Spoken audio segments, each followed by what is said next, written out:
This is going to hit the mainstream and it's important to actually talk about. So lock in. But first, you should check out the Big Pop podcast where myself and Nov the Poet talk about wrestling from a left-wing perspective, where we're going to go probably in a lot more detail in this in the coming weeks. But Brock Lesnar came back at WWE SummerSlam. It is like their second biggest show of the year. Brock Lesnar is implicated in the lawsuit that has been filed by a former WWE employee against Vince McMahon for trafficking.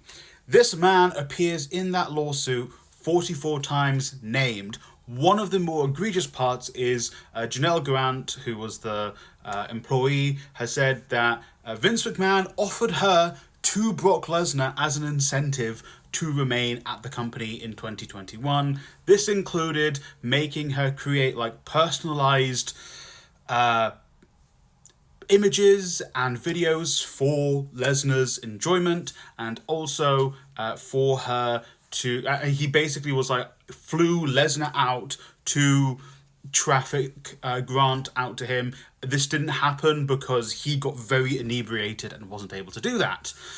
This entire thing is a reflection on WWE and actually I think media as a whole coming out of the United States. This all comes in the wake of this week Triple H hanging out with Donald Trump. Why is Triple H with Donald Trump? One, his mother-in-law, Linda McMahon, is in the US cabinet. She's the Secretary of State of Education. She knows fuck all about education, by the way.